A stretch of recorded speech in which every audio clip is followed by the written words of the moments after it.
We are live on on YouTube, and today is the first webinar on our free CLAT coaching series, and this is Ramanuj from LawSikho, and we have with us Padmini Baruah. Hi Padmini, I'll unmute you. Okay, so Padmini was ranked 1 in 2011 in CLAT exam, and to be honest, 2011 was the last year that I was associated with CLAT training in any way at all. After that, I stopped, having anything to do with CLAT much. Like not really connected up, really involved in CLAT preparation and CLAT training after that. And I remember seeing seeing Padmini's name, when the results came out. And after that, I remember having met her in an IDIA program. Like I had gone to Bangalore to, I think, deliver some talk in an IDIA conference. Padmini was also there. So it's good to have Padmini on board on Project Maverick to make free online coaching available to anybody who wants to have it. Very high quality. That's the goal, that for free of cost, there should be uh, okay. Really good quality training for CLAT should be available free of cost to anybody who wants to access it. And it should be through webinars, because webinars have really changed everything these days. So we are definitely looking at training people through webinars and also making those videos available on YouTube. So if in the future somebody wants to watch them, they'll watch them. So that is one idea. The other idea is that we will be also creating study material mock tests and make them available for free for people to practice and read. And I can already see somebody's asking how can we get access to this, right? uh, and there's somebody asking about CLAT PG. So I don't know much about CLAT PG. Even Padmini doesn't know, but I mean, I'm guessing Padmini, have you written CLAT PG? No. No. Okay. So we will, but I promise you that we will invite people for CLAT PG as well in the future. We do even plan to cover AILT. We want to cover DU law entrance, everything, right? So we don't want to really leave anything behind. So we'll have that in future. But today we're going to talk about CLAT UG. Okay, not CLAT PG. And so right now we are starting with things that we already know, which is CLAT UG. And the idea is to create study material for all these exams that should be available for free of cost. There should be reading material, videos, podcasts, whatever you need, so that even when you're traveling, you can plug in and listen and learn on the go. So we want to make all of that available free of cost. Okay, and there would be a bit of money investment required, which lawsikho.com is making that money investment required for that. And apart from that, there will be a lot of volunteers who have agreed to help. Okay, and I see a lot of people here thought it is about CLAT PG. I'm so sorry, it is about CLAT UG, not CLAT PG. Not today at least. We'll do CLAT PG in the future. Do stay in touch for that. Maybe if you cannot do CLAT, maybe you can help us, for example, to train people for CLAT UG, right? Who knows? So, okay, so let's welcome Padmini. Hi, Padmini. So why don't you start? Hi, I'm good.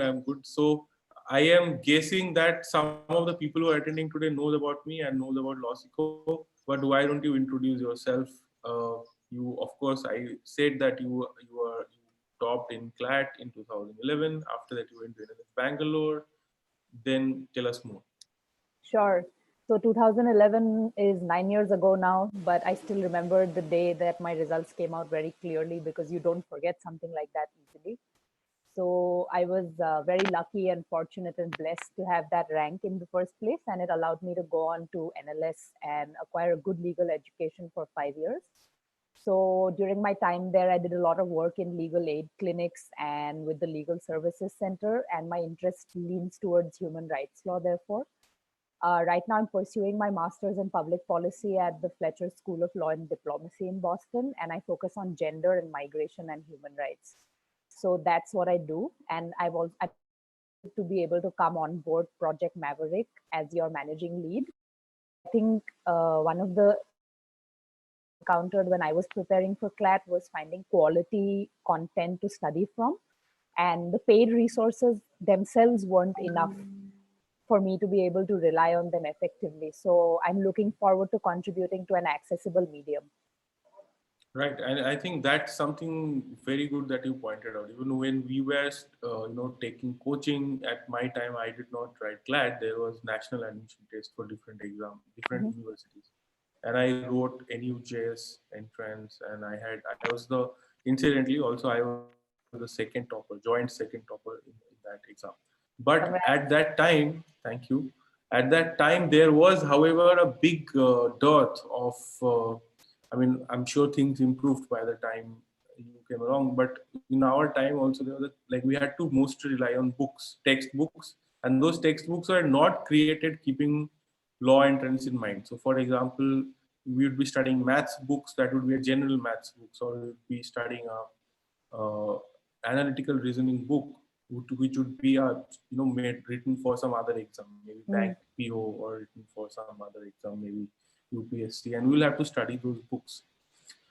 However, I think things have changed after that. Even when I was working, I for a while I worked on like creating study material for IMS. And even today, if somebody studying CLAT from IMS, probably you go through some of the study material I created back then.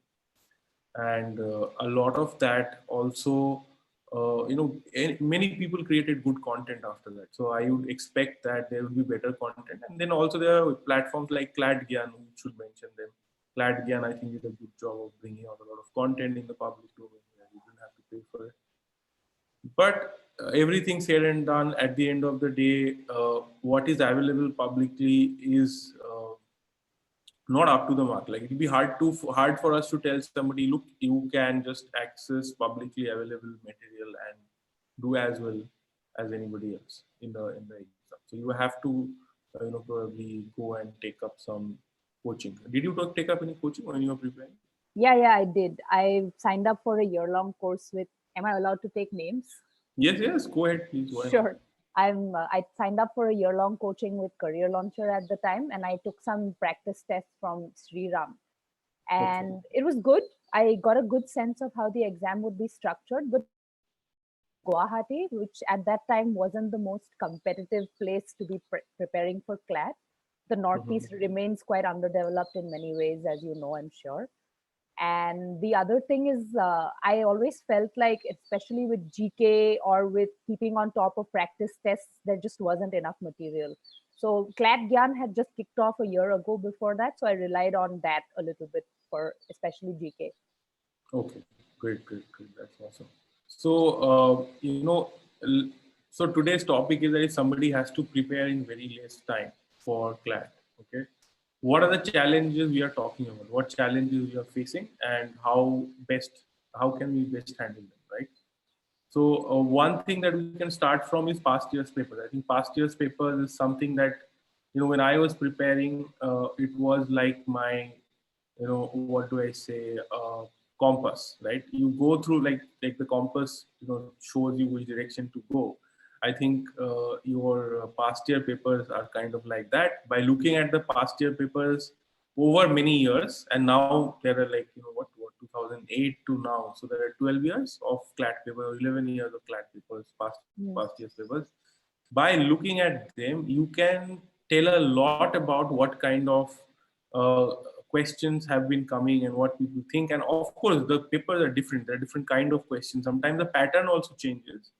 But if you go through all of it, it kind of gives you a sense of what the law teachers or law academicians think as important while admitting students. Like what has been the different philosophies or ideas that people have pursued to frame these question papers. So I think that is a one great starting point, which I think also reduces the amount of time that one actually invests, because there's a high chance when you're preparing for an exam like that to go in the wrong direction and spend a lot of time and read a lot and learn a lot, but in the wrong direction, right? And Yeah. the purpose of when you're cracking an exam, the focus should be that not that I'm learning a lot of things. That's not going to help. What's going to help is if I focus on what is going to enable me to crack that exam? So if you can throw some light on that from your No, I think you're absolutely right. Especially if you have a short preparation time, you need to identify what your weaknesses are right away, because everybody has some strengths that they're good at. So for me, in my case, it was English. I didn't have to put too much effort into the English section. My weakness, and so I took a couple of past year's papers, and it became extremely clear that I would have to work on the critical reasoning and the GK sections quite intensely. So it filters it out really quickly. You know where not to waste your limited bandwidth and where to target and what to target your attention towards. So that's one thing. The other thing is, the more you keep taking test papers, your time management improves quite exponentially. So even if you're just studying in the air, you're reading newspapers every day and you're practicing maths questions and you're doing a lot of other critical reasoning problems, you can't get a sense of how you're going to perform in that constrained time setting. So it's extremely important to keep taking tests. So what I would do usually is I would take a test, figure out how I did on it. And I was doing very badly at the beginning. 3 months before the exam, I was somewhere in the lower 10,000s. how much time do people have right now? So this is May, so June, July, August. So when do you think the exam might happen for CLAT? Nobody knows right now. I think it has been Nobody cancelled knows. twice.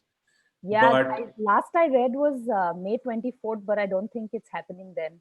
no, it's not. It's definitely not happening. Although there is a 8 p.m. or address by the PM, so that Yeah. lot depends on that. But the sense is so far that we are in no position to lift the lockdown, and even if it happens, to put a lot of young people into exam centers is going to be very scary. So Yeah. yeah. But on the completely, I mean, it's terrible what's happening, of course, but on a silver lining side, since you're under lockdown and at home anyway, you might as well use this time to prepare effectively. Right. So, yeah, and you probably can focus better now because you can't hang out with your friends. You cannot, you can watch Netflix. That's always there. But if you can avoid that much of trap and temptation, then it's easier to focus. So, Yeah. but we can expect definitely that people have at least a month or two right now. Maybe, Yeah. the exam could be happening. People have told me as late as August also it is possible. So maybe July, maybe August we are looking at. I don't know how many people are thinking June, but I mean, what are your thoughts? Do you have any information or thoughts on this? Yeah, I'm looking at the comments, and June 21 seems to be the preferred date. So maybe everyone can start if maybe everyone can start planning as though this will happen in June. Assume worst case scenario, and then if you get more time, so much the better for you. So structure the planning now as if you have a monthish left, and then you can see how that goes after. That would be my best advice. I think that's what I would do. Great. So in that case, assuming that I have only a month, how should I go about preparation? Take a test today immediately within the time frame that the test mandates, because And see how much you get. see how much you get, see And what what was the cutoff in that year? yeah sure, what the Sure. cutoff Okay. was, or you set your own target. I mean, pick up the AIR1 goal as your goal or whatever, because it's just goal setting, it doesn't matter. So then you see what the gaps are right now, then you make a plan focusing on those gaps. Yeah, I Usually, think that's very important what you said. What is the gap? So can you explain this, how to identify the gaps? so each section has these differential amounts of cutoff, right? So you can check what percentage of your scores come from different sections, and in what section you're difference between you and your score and the full score in that section. Let's say 50 marks for GK. So if you're at 30, you need to really pump up your GK game and see what's going on with that. So that's what I would suggest you do. Okay. And So maybe I think we can even focus a little harder. Like for example, like narrower, not harder. Focus a little narrower. So for example, let's say you're solving the GK section and you see that okay, there are some history question and some questions from let's say geography and some questions from the Constitution of India. Okay. So it might be a good idea to see which area you're doing well in and which areas you're not doing well in. Although GK is a difficult area to in a month to make a difference in. So, but you might be able to make a lot of difference in areas like maths. Okay.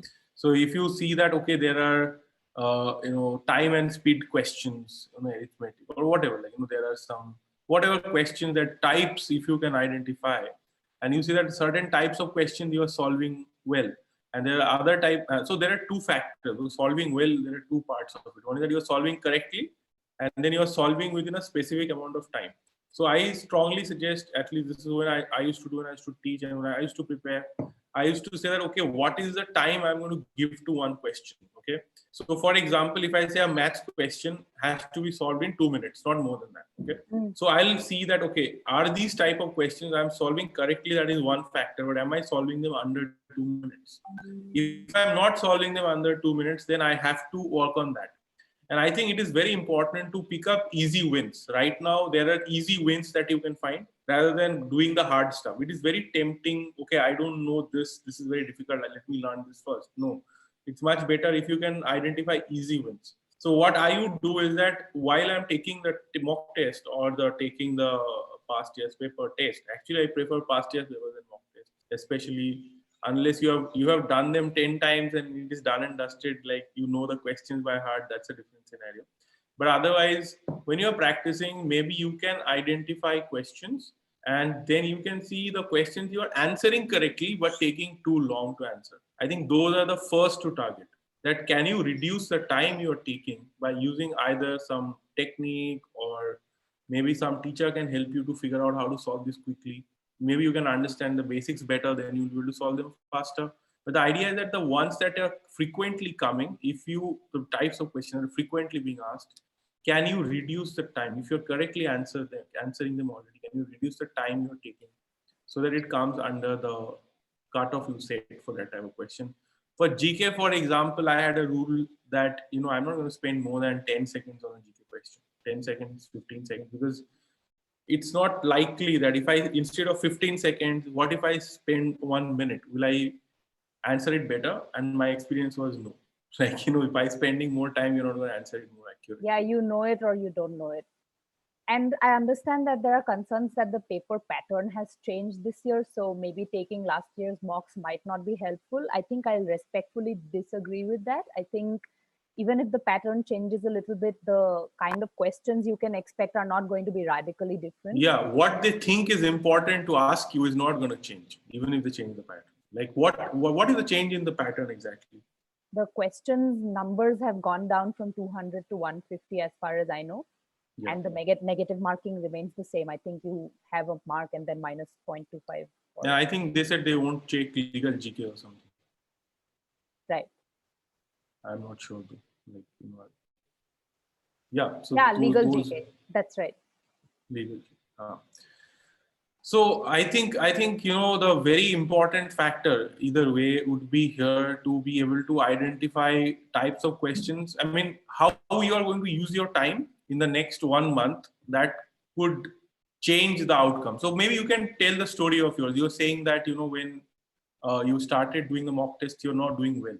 Then how did you came from there to topping the exam? What was the journey? I was doing extremely badly the first time I was taking these tests. And I just kept doing more and more tests because ultimately this is not a giant knowledge building exercise. You're not going into this with the idea that you'll write an academic paper or a book on what you're studying. You're just going there to crack an exam, right? So the more tests you keep taking, you get familiar with the kind of questions that come, and then your brain automatically starts clicking in terms of being able to identify phrases that are important in critical reasoning, what you need to look for, how do you quickly draw Venn diagrams. Your time management becomes really good overall. And I found that your ability to spot patterns, especially for logical reasoning and legal reasoning, also becomes really good. So I would 100% recommend taking a test a day if possible, and using your remaining time to brush up, especially GK, because GK changes, it's hard. It's a lot to study. And if you just have a month left and you haven't really done a lot on the GK front, I would recommend devoting 2-3 hours to GK every day if you can. I personally think that the GK section can make or break you because it's such a big chunk of the question paper. And if you know the answers, it gets done really quickly. So that's pretty great. That's pretty great, yeah. What about the English section? Like, is there something people can do at this moment to improve their English? Or improve their score in English at least? Yeah, I think a lot of times that depends on the format of the paper. In my case, the paper was heavily comprehension based. You had these four gigantic passages from where you had to deduce all these answers. And I was served by the advantage of having a fast reading speed, actually. So that worked in my favor. Again, I'm just going to say to keep practicing, to keep to make. So that is very interesting. In fact, you can improve your reading speed overnight. That is something that can be done. There are certain exercises. If you do them, you can overnight improve your reading speed. In fact, why don't I share a link with everybody here? I'm Yeah, not going to teach speed reading here today. I think I've done some videos also on speed reading, but I'm going to share uh, an article with all of you. Which by the way, I'll tell you, this is so powerful that it really helped me to make a huge difference in my performance in law school, because I used to struggle with so many things. I want to do many things, but finding the time was a challenge. But once I really started working on my reading speed, and I did this, I'm going to share the article I had read when I was second year of law school, and it changed my life. Okay, so so I've shared it with everybody in the I'll share it on YouTube chat as well. I think yeah, this is a very good advice that you have suggested. That if people can improve their reading speed, it's going to make a world of difference in the exam. Like you could increase your marks by 10 marks simply by improving your reading speed. So I've shared the yeah. link here. And you can do your vocabulary quite simply if you just go over a list of words every day and then go over that list of words the next day and then a new list and then just keep brushing up, make flashcards, do the. What I find very interesting is that in vocabulary, if you take just CLAT, it may not work, but if you take CLAT and NLS entrance and past NALSA entrance, NUJS entrance exams, and you take all the vocabulary together, okay, it gets repeated. Why it gets repeated? Because lawyers feel that certain words are going to be repeated. Okay, somebody saying that vocabulary has been removed from the pattern, please Yeah, it understand, doesn't it doesn't matter. matter. Yeah, because they will find ways to ask you those questions one way or the other, or it will Yeah, be there in some questions. yeah, they'll use a deliberately difficult word in one of the comprehension questions and then like you don't want to be stuck, no, in that Right. situation. So they might not have direct vocabulary question. Okay. And don't say no vocabulary has been added. Don't worry about that. Also, Uh, in my experience, the CLAT board has traditionally been notorious for saying one thing and implementing another thing in the exams Yeah, and you altogether. must be knowing that very well, because 2008 was, no, 2000, even in 2011, that was Yeah, famous. That was the year NU just organized it, and they yeah, completely changed the pattern. And somebody, even today, somebody who gave the exam that year saw this poster on my Facebook and messaged me saying that please ask her how did she score that much in that crazy paper. yeah. So the CLAT board is be prepared is just my motto for this because the CLAT board is notorious for saying one thing and doing another thing. Yeah. So if somebody said that the link is not working, what you need to do is to copy the link and paste it on your browser, because Zoom may be disabling you from clicking the link because for security reasons. Mm. But you can copy the link and paste it on your browser, it will open. And if nothing else, just search for Tim Ferriss speed reading training, and there are YouTube videos and this also. This will be this. Just look for Tim Ferriss. I'll write it here for you. TIM team, right? And Ferriss. Just share this on YouTube chat also. Someone's asked how much you can score. I'm going to say as much as you want. Just keep Yeah. at it. There's, Yeah, I can't so tell you. you don't leave any stone unturned. Like the approach should be that I am going to score as much as possible. I am going to learn as much as possible. Anything I can think might come, I'm going to learn that as much as possible. But after prioritizing, right? Because you have only a month left. Say. Yeah, I'm going to share some extremely cheesy thing that I did in the month before the exam, not directly related to preparation, and it's kind of embarrassing. But I printed out a photo of NLS and I stuck it above my study desk, and I would just look at it every day and imagine myself walking in the library ramp and all of that. It just gave you motivation, I guess. I think that works. I'll tell you something, okay?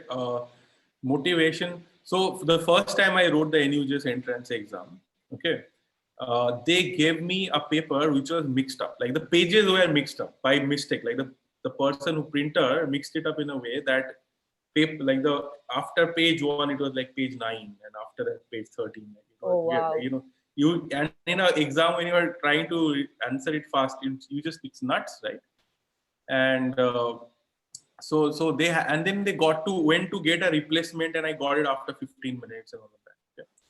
And I was still in the waiting list, but I knew that this can happen. So next time when I was writing the exam, I was mentally prepared that this kind of nonsense can happen. Okay. And what I did is that I said that, this year I have to crack. There's no place to go, nothing to do. And I had not even going, I was not going to a college. I was so clear that I'm going to a law school. And the whole world was against me. They didn't want me to go to law school. My parents, my teachers, everybody like, no, what is this law? Become a doctor.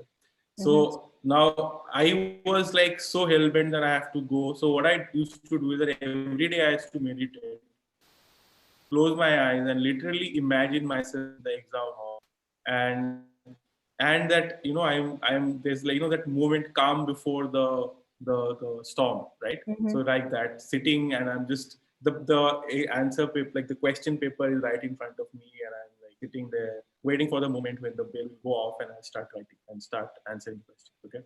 And I have meditated that moment 1,000 times, I'm sure. Okay.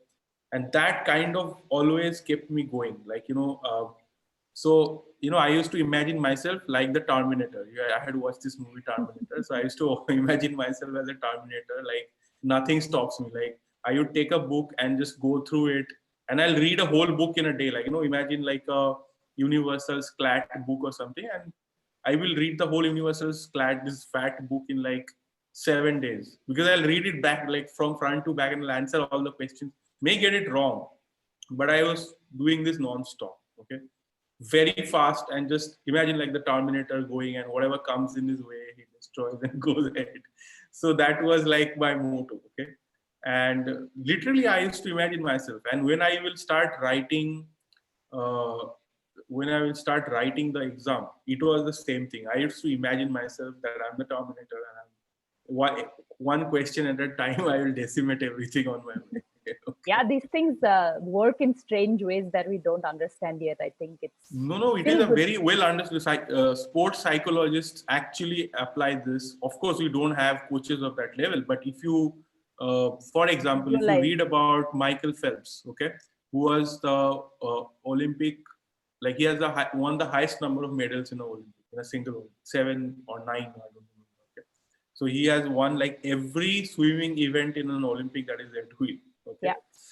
So when he was a kid, his teacher, like his coach, had this thing that imagine that you are swimming, and you are stroke by stroke, it is in your head. It's a play. So you, whenever like before a major tournament or something, he'll say that close your eyes and play the tape. And play the tape, there was no tape really, right? It was a videotape in his head where he starts swimming and he imagines every stroke in the water, and then he turns and all of the laps and everything, he does the entire thing perfectly in his head. Okay.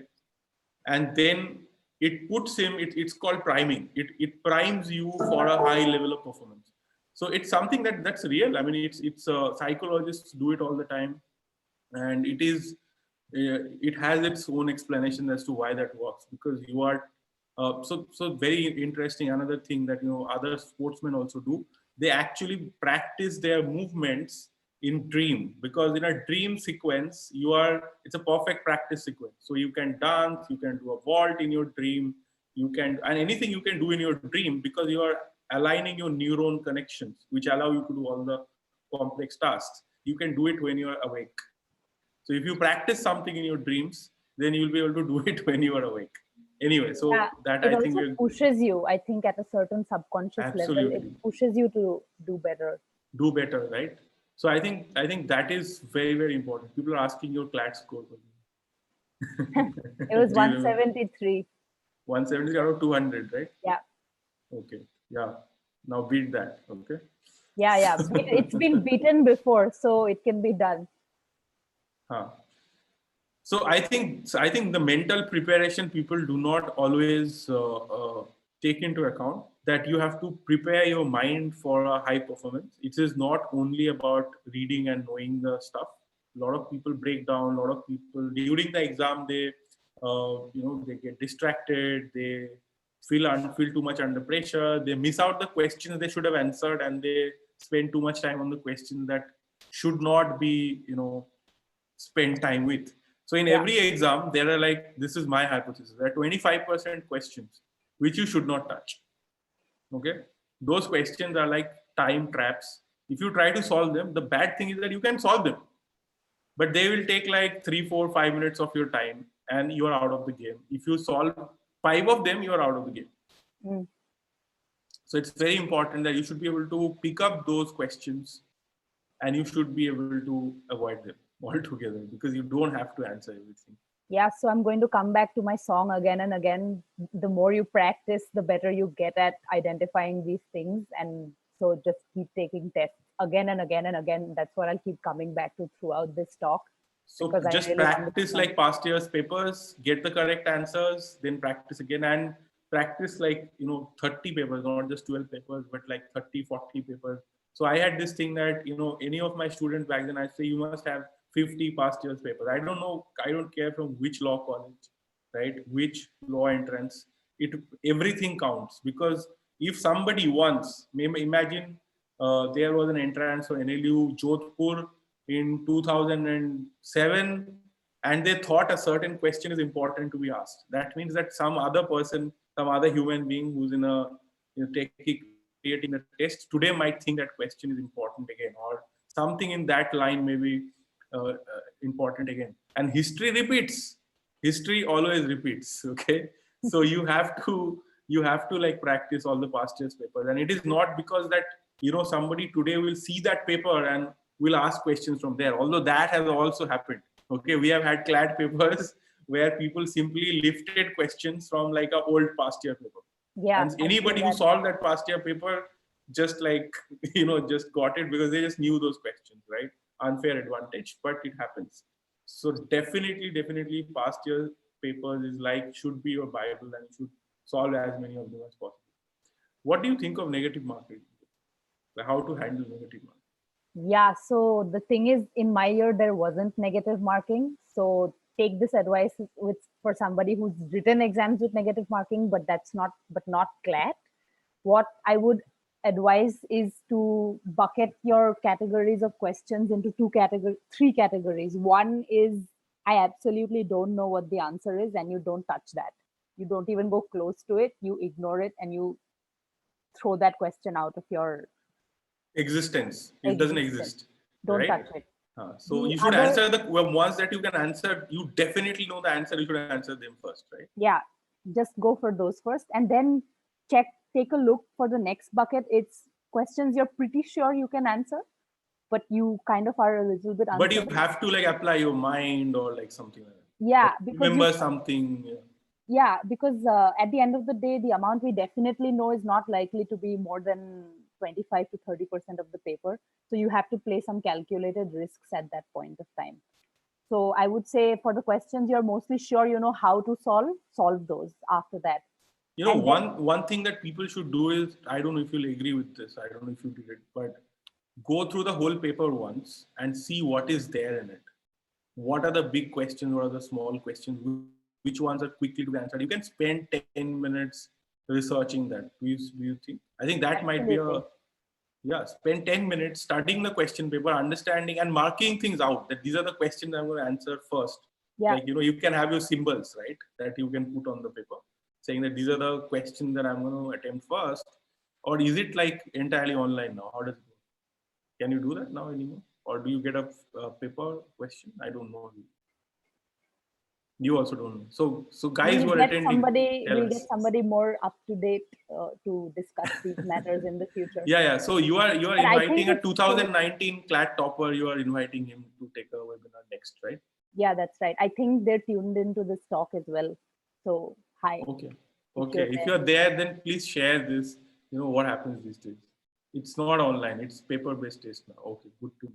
Yeah. Thank you, Akshay. So paper-based test, you must write it down. You must keep marking the questions that you want to answer first, and the ones you don't want to touch as well, right? So that is important. What is the which are the topics that you should attempt first, and which one should you attempt later? In thoughts on that? According to me, what your strongest point is, attempt that first. In my case, it was English, so I just pushed that section out of the way right at the beginning. Then I thought the least amount of time GK is going to take, because what can you do with GK? You either know it or you don't know it. So I got that out of the way after that.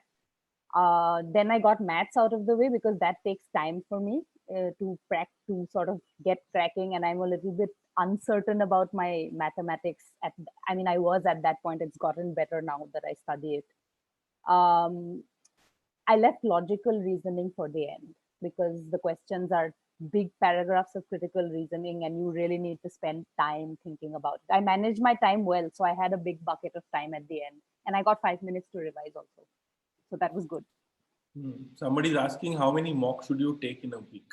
How many mocks should you take in a day? Let's say. How many can you take? Take those many. But I would say, on a serious note, maybe 2, one in the morning, one in the evening, and use use the bracketed time to prep. It's important to prep also. You can't just keep taking mocks. Because if you keep taking, if you take a mock and then you have to go back and study the paper, right? So what you answered right, what you didn't answer right, what you answered within time, what took a lot of time, you must keep track of that. I think that is one critical aspect of preparation. And once you do that analysis, after you take the mock test and you find out your score, you do the analysis. I think that is the time when you realize what you need to study after that, right? So, where should you focus your energy now? That's very important. And you should always go for the lowest hanging fruit, not the ones that look very difficult, but that you think you can immediately do, something that looks very manageable, right? Yeah. What else? What other questions we have? There's a question on retaining the information. You just keep going over it as many times as you can, honestly speaking. Yeah, something very important about retention is that, at your age, you'll probably be making a very grave mistake about retention. So I'll tell you what happens. People say you open a book, okay, and you read the page 1, and then you remember everything in page 1. Okay, you're like, now page 1 is done. Then you move to page 2, and you read page 2, and you remember things in page 2, but you realize that you're starting to forget things from page 1. Then you go back to check on page 1. Do I still remember this? And then you go to page 3, and then you're like, now I'm definitely forgetting stuff that was in page 1 and 2. And by the time you're in page 10, page 20, you're like, oh my God, how can I remember all this? I don't remember anything I read in page 2, page 3, page 4, page 5. And that's not how it works. Okay. Your brain is different. So there is a part of your brain which has an immediate memory, and there are some things which are like mid-term, long-term memory. Okay. So when you are reading something, you commit it to your memory. So for example, I'm telling you a fact that, so for example, that, let's say, what do I say? Like, say password for this session is 123454. Okay, 123454. Now that is the password of the Zoom session for some reason. Okay. And I tell you this, and your brain has the ability to remember this number after 5 years also. It is there in your brain, but whether you'll be able to pull it out when you need, that is the only question. By the way, you may not remember it when you are not in front of the Zoom session, but when you sit in front of it, you remember, right? And I can give you a better example. Let's say you read that, okay, let me remember something. Okay, the Sepoy mutiny happened in 1857. Okay, now you read that and you are likely to forget. If you have never read it before, you read it the first time, you may forget. But you have to just remember 1857 Sepoy mutiny. Okay, I'm going to remember it and move on. Half the time, when you come back to that question later, you see the question again, your brain will trigger the answer and you remember. You may not remember it 2 hours later when you're trying to think, oh, when did Sepoy mutiny happen? Because you forget all this information, but it is there in your brain. So there are different parts of your brain. Some parts of your brain has long-term memory. And when you are dealing, it's like RAM and hard drive, right? So the information may not be in the RAM, which is your immediate memory, but it is there in your hard drive. So when you really need the information, your brain is capable of pulling it out of the hard drive. Just because it is not in the RAM, don't panic. Your RAM is much smaller than your hard drive. So your RAM will only remember what is immediately relevant. So when I used to study, right, I would go through things. I will take a pause when I read something new. I will take a pause and I will commit it to my memory and trust my memory that I'm going to remember this. Okay, this is very important. If you don't trust your memory, you won't remember. You have to trust your memory. It sounds crazy, but that's how it is. Okay, if you say that, yeah, I'm going to remember this and move on, and you can revise later on, but never backtrack. Never backtrack. Okay, if you backtrack, you will sabotage your preparation. So the biggest, if you go into even a law school, by the way, you pick up a book, somebody in a hostel, somebody's table, pick up a book, after the exam, let's say the day after exam, open it, you will see that there'll be like 30 pages in the book. The first 30 pages are like crumpled and yellow, and like, you can see that they have been really read. And the rest of the pages are not red, they are pristine white. You know why? Because people get stuck with those first 30 pages. Because they go to when they are on page 30, they are trying to see if they can remember thing on the page 2, and then they backtrack and start reading from page 2 again. And in this process, they lose their confidence, and they also lose tremendous amount of time, and it is not necessary. This is not how the brain functions. Okay, you just think of how you learn a language. Let's say I'm a Bengali. I didn't learn English or Hindi when I was growing up. But how did I learn Hindi? I don't know. I was watching TV and I learned. The brain has its own way to learn. Okay. So if you give those inputs to the brain and you trust it to remember, tell yourself that this is important. I need to remember, and you move on to the next thing. Yeah, you're saying something. Sorry, I didn't mean to interrupt, but I found that like for facts and things like that, making flashcards and having it down in writing has helped me retain things a lot. And the other thing is, the sooner you apply the knowledge that you're absorbing, the faster you're going to remember. So if you study Absolutely. a section of GK and you take a GK test really quickly, then you'll remember because you used it. So the thing about retention is that if your different parts of your brain are involved in that memory, then you are more likely to remember it. So if you have only read something, then you can still remember it.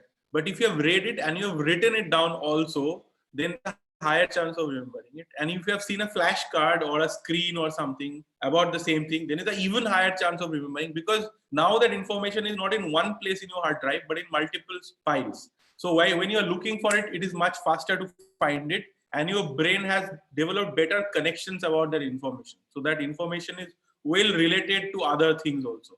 So then you have a higher chance of remembering it. And if you apply it, then you certainly remember. So I'll give you an example.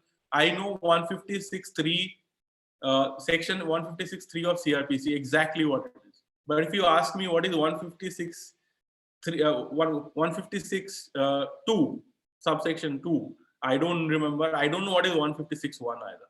Okay, but 156.3 I remember. You know why? Because I have filed cases. 156.3 is when when police do not register your FIR, you go to the magistrate under 156.3 CRPC. The provision is there that the magistrate can order registration of FIR. Now this is something that I have done, so I remember.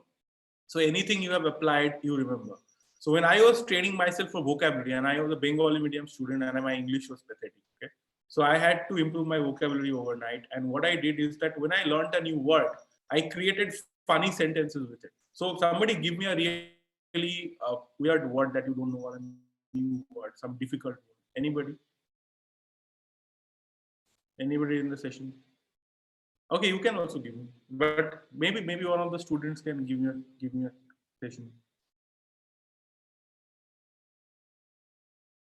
Oh, you got on. Thanks. Yeah. Obscure. Okay, so Krunal sent me a word saying obscure. Okay, now let's say you don't know the meaning of obscure, so you can Google the meaning of obscure, and obscure means something which is, anybody? What is obscure? What does it mean?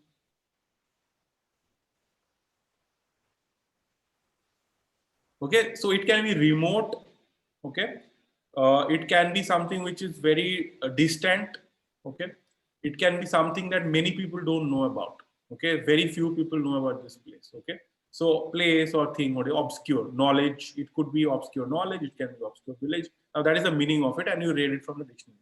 So what I'll do next is that I will create a funny sentence or some sentence that is very personal or something that I'm not going to forget. Some sentence like that. Okay, so I'll create a sentence that I once went to a camping trip to an obscure village called Duarsini. Now I went to Duarsini. It was on a very memorable camping trip from my life when I was 8 years old, 14 years old, class 8. And I traveled to this place, and I always remember. I had my first crush on a girl over there. So now I remember that place for sure. No way I'm going to forget it. Okay. Now I relate this word obscure with that place. That Duarsini is an obscure village where I went on a camping trip. Now I am definitely not going to forget this. Okay. Now this is called, basically you're relating some new knowledge with a very well established knowledge in your brain. Then you're not going to forget it. So this is a very powerful way to retaining new knowledge. Once you relate it to that, you're not going to forget.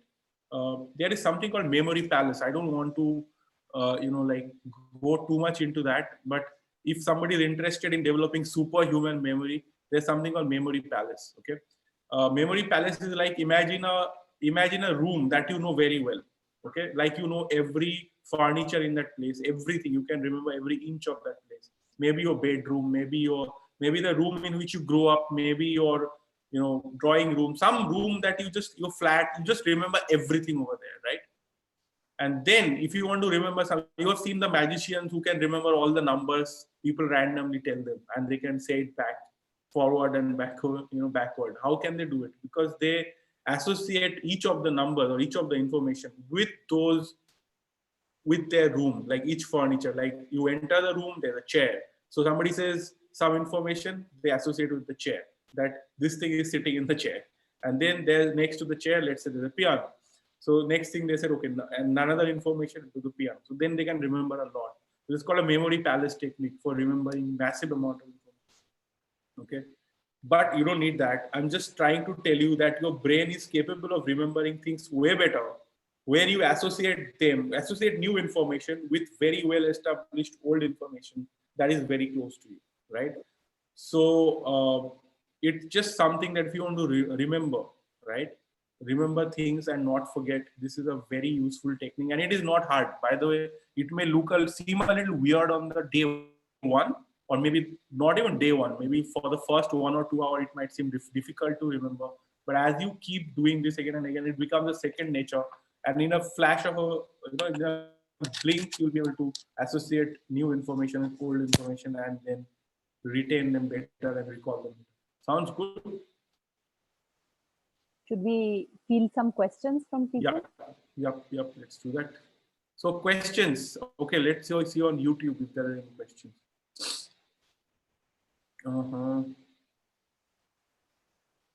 Somebody is saying, give me some suggestions on pray for AILET. AILET is not all that different from CLAT, to be honest. There are some differences.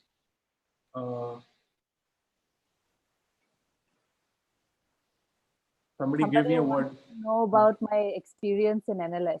Yeah, go ahead. Maybe that will inspire them at this difficult moment when they're all wondering. Sure. Like every experience in life, I think it's difficult to categorize the experience as being entirely good or entirely bad. Straight up front, I'm going to say that the academic rigor is much higher than what I was expecting when I went inside. It's a very tough academic environment. I'm not going to lie. It's a trimester system, so the year is divided into 3 parts, whereas other NLUs mostly have a semester. But honestly, did you find it difficult only in the first or second year, or even after that you were finding it challenging? Yeah, I think first year was really hard. First year was really hard. After that, you kind of get used to the pattern and you discover. But it depends course by course. Certain courses are, of course, more demanding than the others, and certain courses you really come to enjoy. The environment has a lot of opportunities to offer. The alumni network is very strong. So if you're looking for internships or for any kind of work or outreach, you can easily tap into people who've already been through the NLS system. There's a lot of sports activities that happen, and there's fests that happen that you can be a part of. There's a lot of useful resources, especially the library, something I've always been in awe of because of the amount of books and material that's there inside. It's a very competitive place. I'm not going to couch it in softer terms. It's a competitive place. You kind of just have to manage to get um, get through it. There's lots of opportunities. I personally never did a moot court, or I wasn't into that, but I wanted to do a lot of community outreach work. So there were lots of opportunities to do that as well. Whatever you want to do, you'll be able to do at NLS. You just need to keep a balance in mind and remember that it's a hard place. It's a hard place. I'm not going to say it's not, but it's fulfilling and worth it at the end. Yeah, so I would like to offer like a slightly different version, like having seen a few students and having me going through NUJS, not NLS. But so there are two things. One thing to look forward to is a lot of partying. Okay, there's a good social life, good partying, and good adventure, I was trying and to then be like polite. yeah, and traveling for internships is like great. You get to see so many places, right? And now things are even better because you are now with the internet being so everywhere. I in my time I tried applying for internship in places like Mongolia and like Seychelles, but never got them. But I've heard people who have got such internships now, and with the internet spreading the way it is, and you having access and into information and connection the way LinkedIn is today, right? You can literally connect with anybody. There's a phenomenal opportunity for law students. You can earn money, you can get opportunities, you can travel around the world, you can do things that are incredible, right? So it's really good. The other thing I want to say is that I have seen people really struggling in their first year in college, right? Because it's hard because you're not used to anything like that usually. But once you go the first semester, second semester, or in our case, semester, in your case, 3 trimesters are hard. But after that, you start understanding the system. So the faster you understand how it works, how teachers think, how they give marks, how and there is like method to the madness. It's not like everything. It seems very crazy because you're not familiar with that. Yeah. But if you have the right guidance, or you can find good mentors, very soon you'll be able to figure out how the entire process works, how to score well without going crazy, how to get opportunities and all of that. There's a whole lot. Somebody is asking us about CLAT PG. So I said this in the beginning. We don't know much about CLAT PG. I have never given it. I promise you, I'm going to invite some of the CLAT toppers, okay, who have given CLAT PG and top CLAT. So Padmini was rank 1 in CLAT UG, not in CLAT PG. She has never given it. I have never given CLAT PG. I have a network of NUJ's people I admission know, test. so we can. Yeah, we are going to invite. Don't worry. And by the way, we are going to do these sessions every day now, almost. Okay, so we'll try to do it every day. One webinar a day, or maybe at least 5 webinar a week. Let's see how frequently we can do it. And we'll call past year toppers. We will call very good CLAT teachers. We will call people who have even in the past framed these question papers. We can't promise you we'll call this year people who are framing the question paper, but definitely people who have framed question papers in the past, and what do they think, how is the process, people who have managed CLAT in the past. We'll invite them to come and shed some light on how things go. And there is some time before the exams happen, so keep in touch. Don't worry about that. And CLAT PG we are going to definitely cover. Okay, we have got the request, not today, but we'll cover another day. So sign up, stay connected to us. There's a Facebook group. Okay, you must join the Facebook group for these webinars, and we'll keep posting over there whenever we have these sessions. We will have a lot of sessions. We'll have a lot of free material that we'll be sharing for everybody to benefit from. Okay. Yeah. Okay. Also, a final note on opportunities. I think I neglected to mention that I went to Paris, Dublin, and Morocco during my time there because of the kind of opportunities that opened up for me internship wise and exchange wise. And I really do think that in an NLU, you have access to a lot of travel, whether it's through competitions or through internships or through conferences you can go to.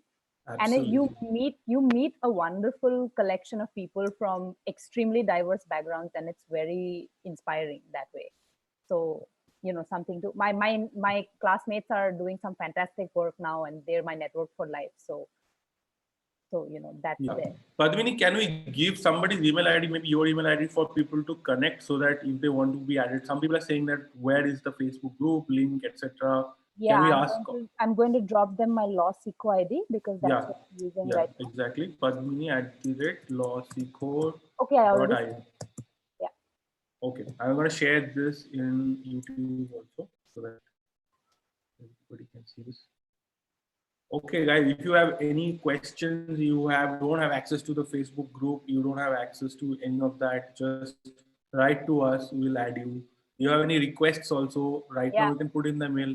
But once you're part of the Facebook group, you can write in the group itself, right? So it can start a discussion. You can tag people. We can tag people. We'll help you with your quick queries.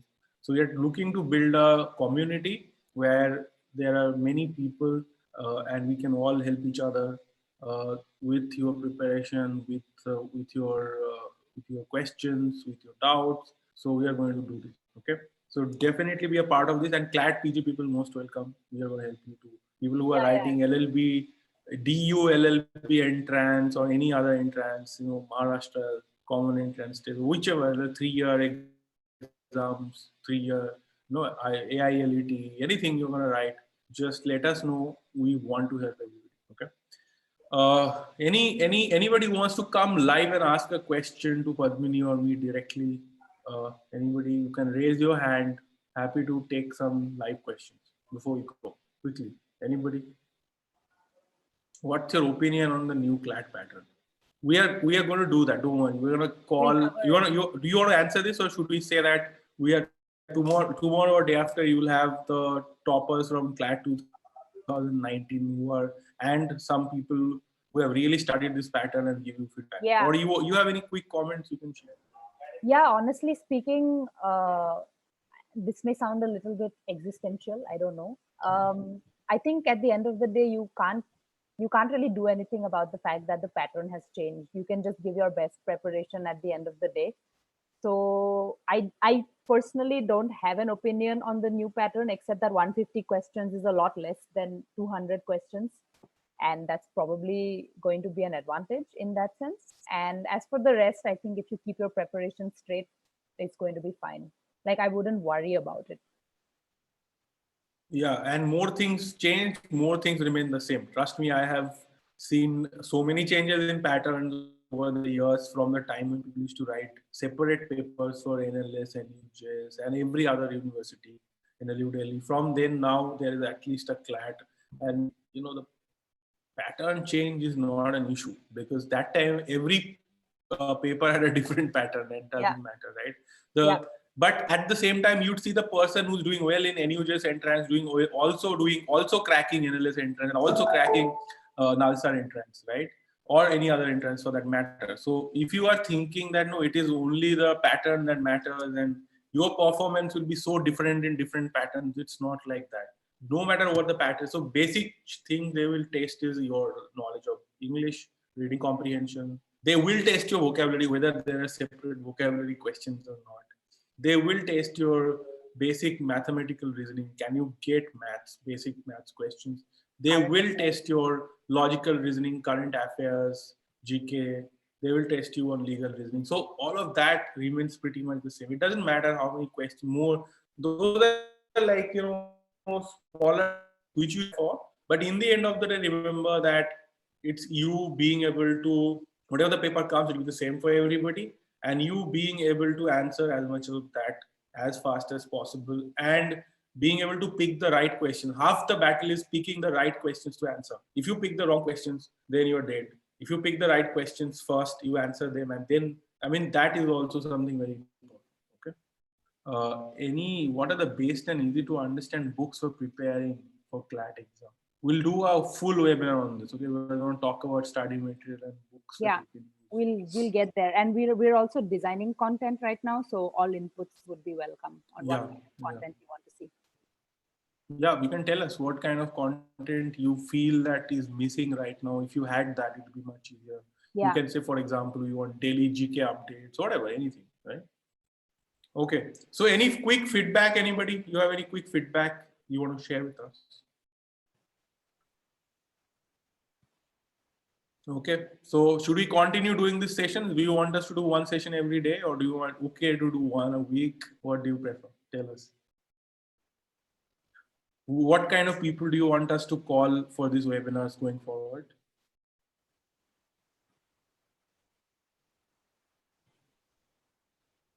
Okay.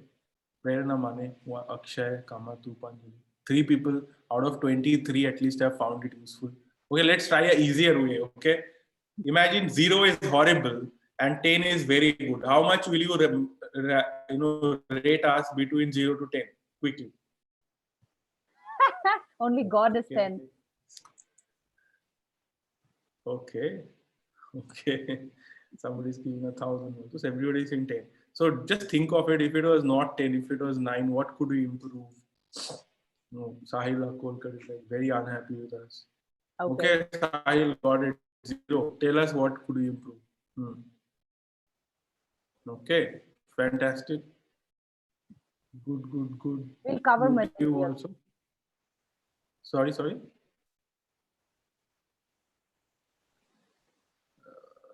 Okay, I don't think we're trying to be political here. Well, our objective is not to produce radical leftist communist lawyers. Don't worry. Okay, so we just want to create good lawyers. We want to give access to all sorts of people to go to law school, so that they have access to go there. Yeah, coaching is expensive. So, I mean, this. Yeah, so somebody who cannot spend like a lakh rupees or should not be left out of the system just because they can't pay for that, right? Okay. Great. So I think we're going to wrap up the session for today. Hope to see you again for the next session. Keep an eye. We'll share the posters again. Hopefully the same time tomorrow again or day after. We'll let you know. Okay. Yeah. See you. Thank you, everybody. Drop us a line in that email ID if you have any feedback. Yeah. Share feedback, anything you want to share on the email, and join the Facebook group definitely so that we are in touch. And by the way, after you join the Facebook group, make sure you change the settings so that you always get a notification from that group, because otherwise there will be activity in the group and you will not come to know, because Facebook does not always show you notifications from groups. They don't show you. Okay, unless you turn it on, things may be happening in the group which will be very useful and you'll never come to know. So after joining the Facebook group, make sure you turn on the notification setting in a way that you don't miss it. Okay. So great. Nice talking to all of you. Thank you, everybody. Thanks for joining. Thanks for joining us. Take care. Thank you, Padmini. Take care, everybody. Have a great evening.